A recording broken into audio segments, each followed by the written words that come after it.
Ready?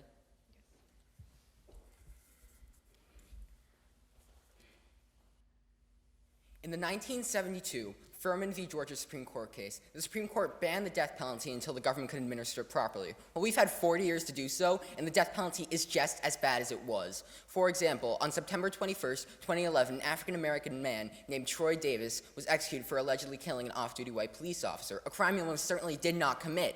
After the case, 7 out of the 9 witnesses recanted their statements and stated that they were pressured into testimony by the police. For another example, Clayton Lockett, in April of 2014, was given an untested sedative prior to receiving the death penalty serum, and that failed to knock him out. He writhed in agony on the table for 43 minutes before finally succumbing to a heart attack. As you can see, Judge, the death penalty is a broken and failing system. Hello, my name is Phillip Bonanno from the Hackley School, and we represent the proposition on the motion that the United States should abolish the death penalty. Our first argument is that the death penalty is inherently unjust and unfair. The institutional racism in this country does not just stop when someone's life is at stake. The U.S. General Accounting Office reported to Congress that their synthesis of 28 studies shows racial disparities in the charging, sentencing, and imposition of the death penalty after the Furman v. Georgia Supreme Court case. According to Death Penalty Information Center, for every 12 African Americans executed for killing a white man, there is only 1 white man executed for killing an African American man. No, thank you. Next, in Pennsylvania, the rate of actually sentencing someone to death is 40% higher if you are black than white. Houston has executed 70% of African Americans compared to only 20% of whites up for execution. The racial bias in this is terrible. We cannot put someone's life at stake just because of the color of their skin. 1 second. This is not a punishment that fits the crime. It is a punishment that fits the predetermined bias of jurors, yes? It's not the death penalty that's racist, it's the court system. You can't blame the death penalty for the racism in our courts if you have a problem with it at all. However, people's lives are at stake because of the jurors being racist, and we could kill an innocent man with the Troy Davis example just because maybe he was African American or predetermined bias on the jurors, and we cannot. One innocent life is way too many to spend. Our second argument is that the death penalty does not deter crime. The notion that the death penalty deters crime is false and illogical and goes against large bodies of research to the contrary. Murder rates have declined and are declining everywhere in the U.S. except for the South, where the death penalty is most prevalent. In the South, they have the highest overall murder rate and 80% of all executions. In the Northeast, they have under 1% of all executions, and they have the lowest overall murder rate in the United States. According to a 2008 survey done by Death Penalty Information Center, they asked 500 police chiefs from across the country what was the most effective way of reducing violent crimes. No, thank you. They ranked the death penalty dead last at under 1%. Robert Morgenthau, former district attorney in New York, said, and quote, "I am not convinced that capital punishment in and of itself is a deterrent to crime."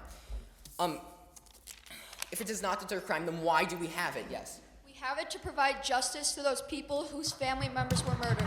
Yes, but this only drags on the process for these family members. The average appeal for these death penalties are 16 to 20 years. Reform it. We've had 40 years to do so, and we haven't changed a single thing. The jails have evolved. Everything else has evolved. The death penalty has not evolved since the 1972 Furman v. Georgia case. Our third argument is that the death penalty, the life without parole, is significantly less expensive than the death penalty. Reminding housing the hundreds of people on death row and the expenses that we spend on their housing, where they have extra guards and private cells. The government wastes millions of dollars per year. This is money that we could be spending on getting to the root of crime. If these 500 police chiefs actually rank this at under 1%, then it's not reducing crime. The racial bias, in California, they spend $141 million per year on the death penalty and $90,000 per year for each person in the death penalty for private housing. In Nebraska, just this week, abolished the death penalty. Finally, Judge, I would like to go to the immoral and inhumane argument. An ethical decision is made on whether it increases societal well-being. Well, it does not increase the person being executed. It does not increase the well-being of the families. It does not increase the well-being of our economic system. It is 100% immoral and should be abolished. Finally, Judge, let me leave you with this. In a proposition world, there would be no deaths because of a racial bias. We'd eliminate an outdated and barbaric practice. We would eliminate wasting taxpayer money on this outdated practice and use the money to reduce violent crimes. This is what we gain from abolishing the death penalty. What do we gain by keeping it? Thank you, and please vote for the proposition.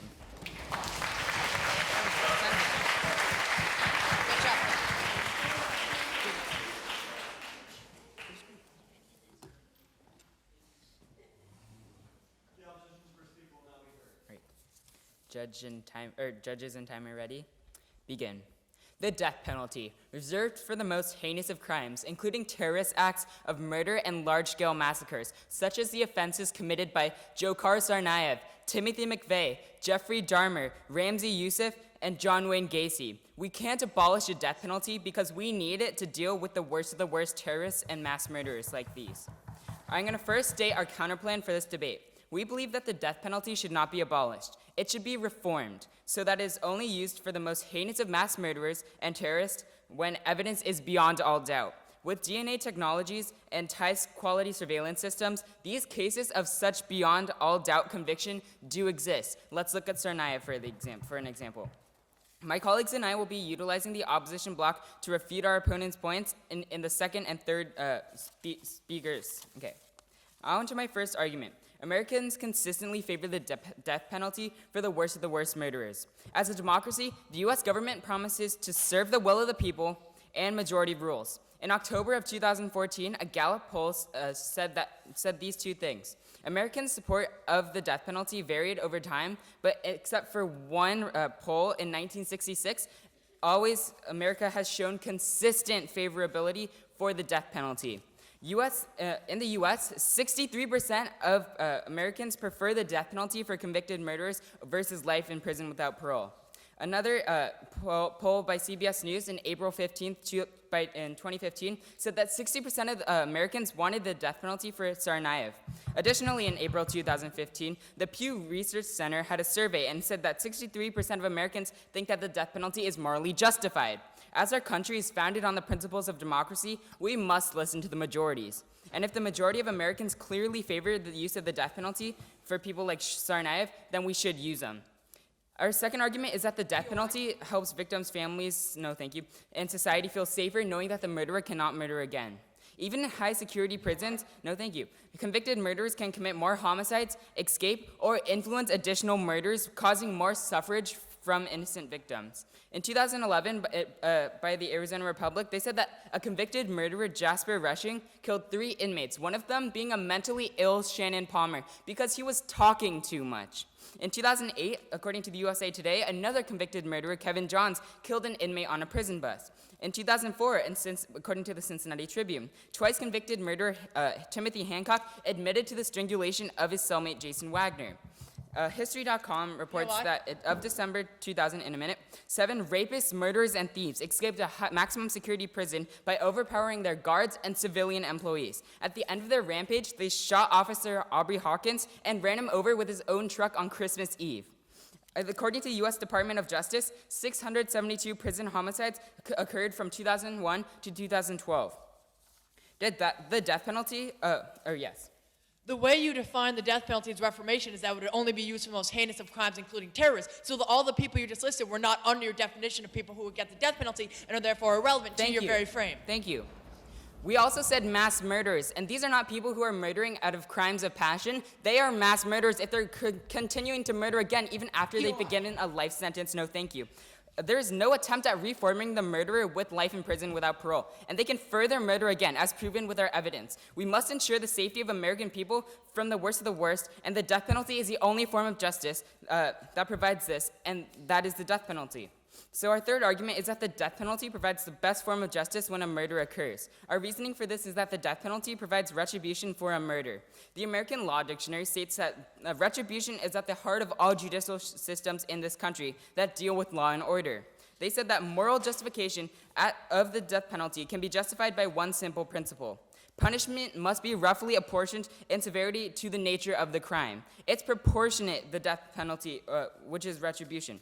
The death penalty is retribution and justified in the Supreme Court case of Gregg versus Georgia, where the Supreme Court held that the death penalty is not unconstitutional and could serve the social purpose of retribution if the death penalty meets a proportionality requirement.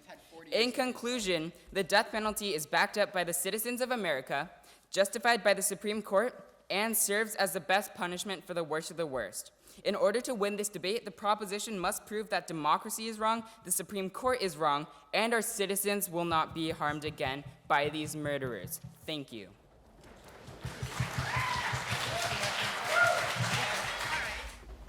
Second proposition speaker will now be heard. Everybody ready? Hello, my name is Robert Patterson, and I am the second proposition speaker on the motion that the United States should abolish the death penalty. First, I would like to refute a few of my opponent's points, then I would like to go back and strengthen my own team's points. So, the opposition first stated that they would like to reform, as a counterplan, reform the death penalty, and we were explicitly told when we were given this topic that we are not to frame or counterplan, but regardless, we will fight this counterplan. And also, when they talk about reforming the death penalty, we've had 40 years since it was reinstated to reform the death penalty, and we've done nothing to fix it. It's still a broken practice. Their first argument is that it's popular, and 63% of the United States favor the death penalty. Well, Judge, as you can see, in recent years, the death penalty favor has gone down drastically and has been going down steadily. Still majority. Yes, it's still a majority today, but I guarantee you, in 10 years down the road, it will no longer be a majority. Assumption. As polls show, it is going down drastically, and the majority of the rest of the world is not in favor of the death penalty. Their second point is that murderers and heinous criminals cannot murder again or cannot cause acts of terror on the world again if they are killed. And killing is the only way to stop them from murdering again. They give a few anecdotal stories of how people can escape and people can murder again. This is not the majority of the prison system, and while the prison system is not perfect, it is still a better... Information? No, thank you. It is still a better difference than the death penalty. The third argument is that it's the best form of justice and that it causes retribution and... The punishment is proportionate to the crime. Well, as this will go into in one of my first arguments, is that it is immoral and inhumane, and vengeance is not necessarily the best form of retribution. So now I'd like to go on and state our own team's points. The first point I would like to bring up is that the death penalty is immoral and inhumane. Our first subpoint is that this makes victims feel even worse. Take this quote. No, thank you. Watching the execution left me with horror and emptiness, confirming what I had already come to realize. Capital punishment only continues the violence that has a powerful, corrosive effect on society. Yes.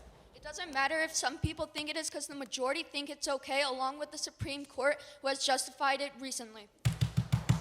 So to counter that point, again, popularity is going down, and Justice Stevens, who was originally in favor of reinstating the death penalty 40 years ago, has now, just a couple days ago, come out and said that they made a huge mistake and should not have reinstated it. So you say it's just one person. Well, this is one of the most prevalent people in favor on the Supreme Court, no thank you, in favor of the death penalty. So this quote is a horrifying quote coming from Ronald, a 29-year-old in Texas, after witnessing the execution of the murderer of his sister. And this shows that many victims are not in favor of it, and including they brought up the example of Jakhar Tsarnaev.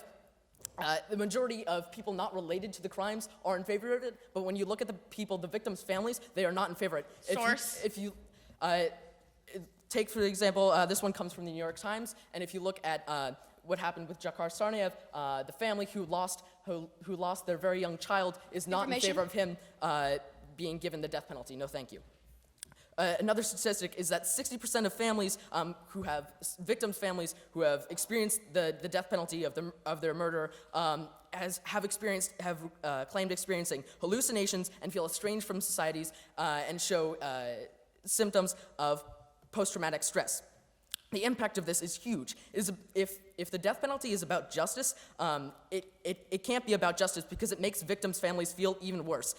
Take, for example, that it keeps the wound opened. When it takes 16 or 20 years on average, no thank you, for the death penalty to actually be administered, once it's given, it keeps the wound opened and cannot help the victims' families. Our second subpoint is that innocent people can be killed with the death penalty. Our plan. Again, you brought up the counterplan. We refuted this by saying we're not supposed to have a counterplan. But so at least 10 innocent people have been killed with a death penalty over the last 40 years. Take, for example, and we know that 153 innocent people have been exonerated from death row. 153 innocent people that were not guilty of any crime that could have been killed. And we know- Exonerated. Exonerated, right? So they were found. System working. They were found not guilty and they were removed from death row. But 10 people, one life is way too many. But when you have 10 innocent people killed by this practice, it can no longer be used. Our other points was that it is economically a huge waste of money. It does not cause deterrence, as we have shown, and the death penalty is inherently unfair. Thank you, and please vote for the proposition. Judging time ready? Begin.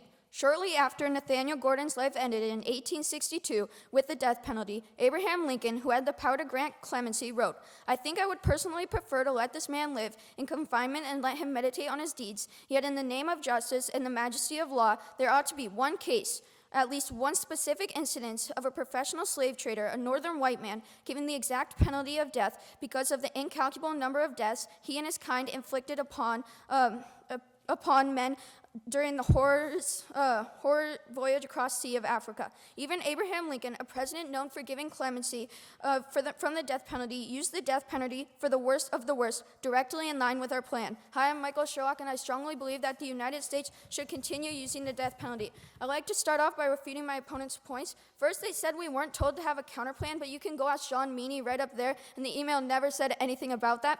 Second of all, they said that people were innocent people, get it?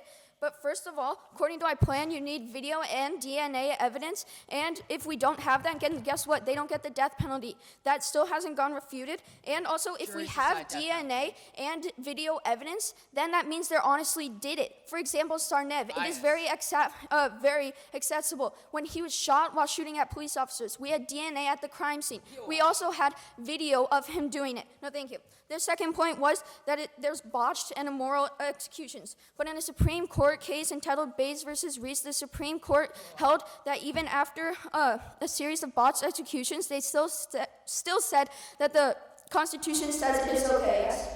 Yes, they did say that it's constitutional. However, they also said in the Georgia v. Furman case that it needs to change. It has That not was been 40 years ago. And guess what? They actually did. changed. The Timely Justice Act occurred in Florida in 2003 and did reform the time doing it. So there has been change, which directly proves that there has been change. Their final point was that it is racist. But that is not a problem with the death penalty. That is a problem with our legal system. According to the ACLU, the U.S. General Accounting Office reported that in 28 studies that race of victims' influence was found in all states of the criminal justice system. Therefore, this isn't unique to the death penalty. And according to our counterplan, you won't need to worry about this because we only need video and DNA evidence. So they can't convict based off race because they will need video and DNA evidence, which they can't construe because of race, yes? You said that this is true throughout the justice system, but wouldn't you agree that when you're putting someone's life on the line, race should have no But guess place what? to be part That's of not it? going to have a place because you only need DNA and evidence to convict. Race is have not going to be a bias. factor anymore. Well, guess what? Once we institute this with the reform, then there won't be any more bias. And then their final point was that there's no deterrence, but we can't know that for sure. Correlation isn't causation, and there's too many variables to go into this. For example, states have different populations, different levels of poverty, and different levels of crime. So two experts on the topic, Daniel S. Nargan, PhD professor of public policy and statistics at Carnegie Mellon University, and John V. Pepper, a professor of economics at the University of Virginia, wrote, "Research to date on the effects of capital punishment on the effect of crime is not informative whether or not capital punishment decreases, increases, or has no effect on the crime rates. Therefore, you cannot say that the death penalty is not connected to murder rates." Because these two experts have spent their whole life focusing on this, all say that we can't know for sure if there's any effect on it because there are too many variables. And their final point was that there's money. In a minute. That it costs too much money. Well, in California alone, just by shrinking the number of death penalty eligible crimes to 5, we save $56 million a year, which is directly in our plan, limiting it to the worst of the worst. And also, if we just reduce the number of time in between appeals, it will go a lot faster. And also, we would save $55 million, allotting to $111 million a year just in California alone through reforming it. And also, they brought up that They brought up that there's post-traumatic stress for the victims and stuff, but you know what happens to victims who know that the person who murdered their young child is still alive in a prison somewhere? They have post-traumatic stress too. They have different economic effects on them because they know that the person is still alive. And also, if we put these people in prison, it has statistically been proven that they are going to kill again. 672 murders have occurred in prison from murderers. That means that no one is safe if they are still alive. If we really want to protect our society, we have no option but to put them to death. The people could be, when we put people to death, we are saving more people who are innocent, and more people who we want to survive.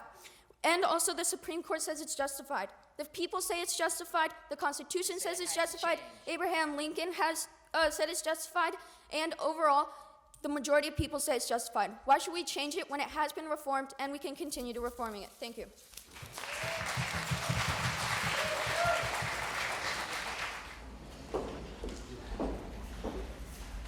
The opposition rebuttalists will now be heard. All right. Judges and timekeeper ready? Begin. Hello, my name is Jenna Die. I'd like to start off by refuting my opponent's points, then I'll restate our arguments, and finally I'll weigh out this debate. Now that my second speaker has refuted their main points, I'd like to go on to refute the finer details of their points. Their speaker stated in a POI that our examples for our argument are not the worst of the worst. The ones that we stated have killed in prison. However, that's because the worst of the worst get the death penalty right now, because the United States has had the death penalty for federal crime. Like we'd stated in our refutation to their argument when saying that we need to use reforms, and in our POI, by reducing the number of death sentence eligible crimes to 5, we will ensure that it only has the worst and the worst and save $55 million just in California per year.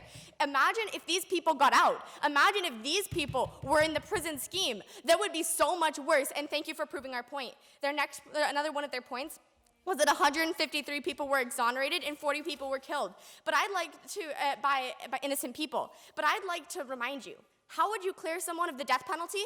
Through DNA evidence. What is our plan? To use DNA evidence. The same evidence is used to convict and to exonerate. Even according to them, our plan would work. Their next point was that victims don't want it, and that it's vengeance, and that people get PTSD, and that it keeps wounds open. But do you know what keeps wounds open? Knowing that the person that killed your child has killed again. What really keeps wounds open is knowing that the people are not safe and that there is no way to ensure the safety of the American people. Most victims' families That is disagree. what keeps the wounds open, and that is why we need the death penalty. They stated that the need for the death penalty is going down and that people don't want it anymore. But as they still stated, the majority still want it. We are still a democracy, not a dictatorship. We need the death penalty because we listen to the will of the people, because we're America and that is what we do. They also stated that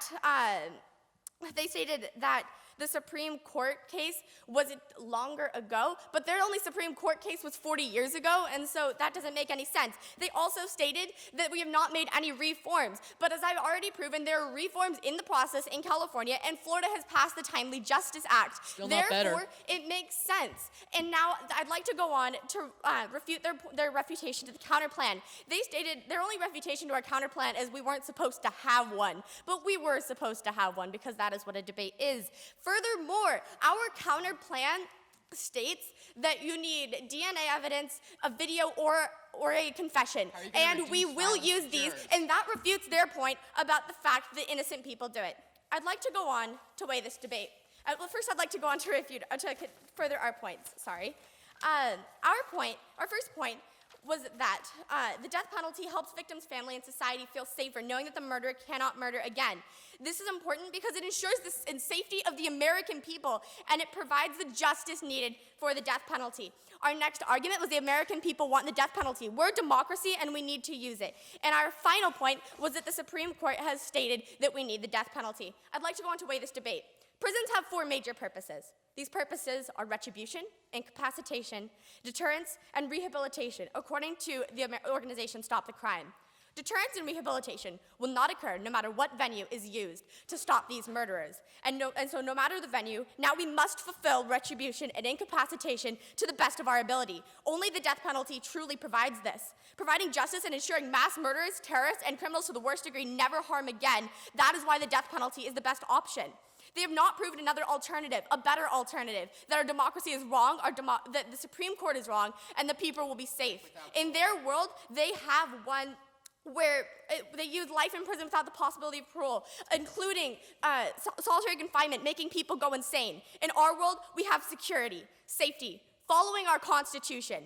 For justice's sake, we cannot abolish the death penalty. Thank you.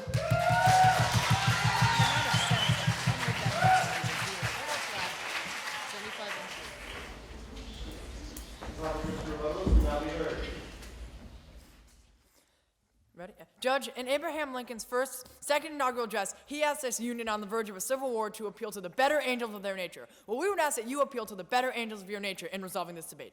Hi, I'm Tark Wilkie. I'll be the proposition rebuttalist for the topic that's the U.S. should abolish death penalty. So first, I'd like to review my opponent's major points and their counter plan, re-strengthen our own points, and then weigh the debate and show why we really should abolish the death penalty.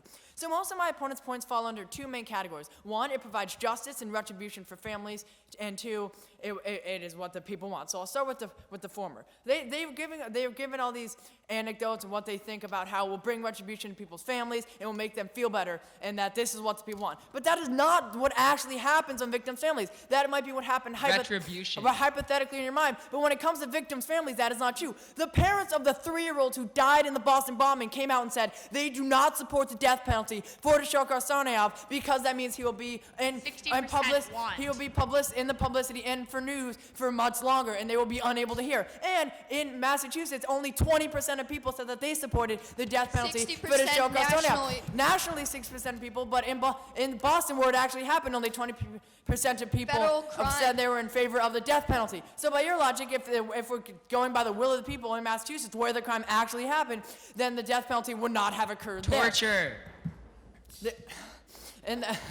Their next point. Their other point is going on to the justice point about how it fulfills retribution. But it doesn't fulfill retribution in the best possible way. It only makes it worse for victims' families. We gave the example of someone who said after they watched the execution of the person who murdered their sister that they felt much worse. Judge, all the arguments that the opposition gave example. About, we just gave the example of Sherlock parents. Another example from the ACLU, there was a girl who, when she was 6, her father was murdered. And she said she stayed up all night crying about how she did not want the murder to get the death penalty, because even at 6, she knew that fighting violence with violence only leads to more violence. Their victim families do not support the death penalty. And then if you go on to the point about how it's with the Constitution, that's what the democracy wants, that's what people want. But as we said, death penalties decline. Multiple states have abolished death penalty, including Nebraska. It is still a very slight majority, only 10%, and the government needs to make this decision for the betterment of the people. Looking at the evidence, they need to show that when they're weighing the evidence, the slight will of the people should not be weighed more than all the points that we've had. And then I'll next address their counterpoint. They said that the way they're going to frame it, that it's going to be only DNA evidence and only video evidence, and that this is going to end all racial bias in sentencing. Judge, this should sound completely illogical to you. First off, if their counterpoint seems very impossible to put in, as we showed 40 years ago, a similar plan was instituted by the Supreme Court, and none of it ended up happening. Death penalty is still broken. And two, the point about that is that they said that DNA evidence and video evidence will be needed. But does that mean that automatically happens if the judges see some DNA evidence or questionable DNA evidence that they're going to immediately convict a person? No, of course not. You can't institute that law. Therefore, the racial bias will still be present. We will still be sentencing people based on the color of their skin. Then it comes to the deterrence argument. We said that that it does not deter crime. They said, well, you can never know. Well, if the burden is on the people saying it deters crime, not on the people saying it does not deter crime. So that argument goes our way because we're showing that it does not deter crime. Provides justice. It does not provide justice for the victims' families or for the people, as I proved multiple times already. Now I'd like to weigh this debate. So, Judge, let's think tomorrow. If we abolish death penalty, what will we gain and what will we lose? Let's start with the opposition. What will we lose? We have already shown that it does not deter crime, does not provide justice for victims' families. So the only point they have is a slight 10% majority of people across the country. Many who do not know it. Now let's look at what we gain. We would first off gain millions of dollars back immediately that could be used for more humane causes to end crime. We would be able to get moral to show the world that we understand that fighting violence with violence only leads to more violence. Mahatma Gandhi once said, an eye for an eye just makes the whole world blind. Well, Judge, let's stop blinding the world. Thank you, and for these reasons, we are proud to propose.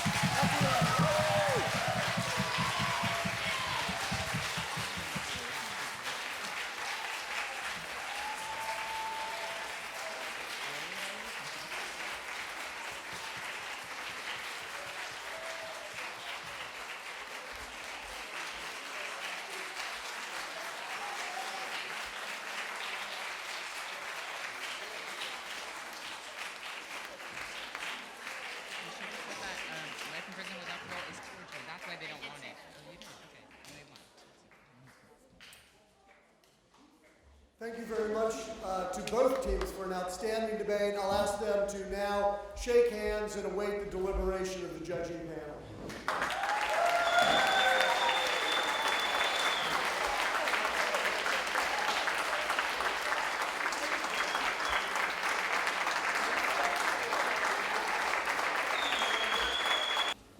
I'm going to announce the decision for our championship debate. And one thing that I need to note before I announce the decision, yes, there's a first and second place, but the first and second place is based on this debate, but it is not about this single debate. These are debate teams that have defeated only other undefeated debate teams in Eastern and Western championships based on league participation and then qualifying teams at championship tournaments from throughout the country.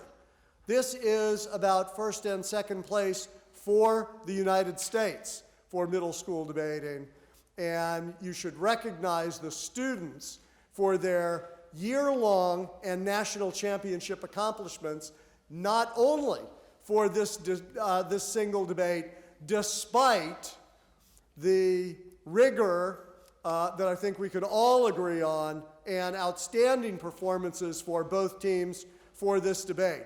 If we can give them a final round of applause.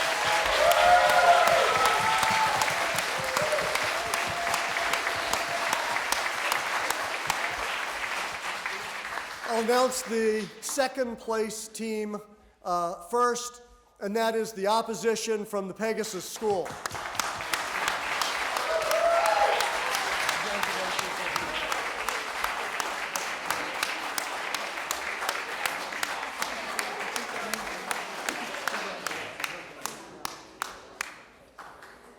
And this year's MSPDP national champion, the Hackley School.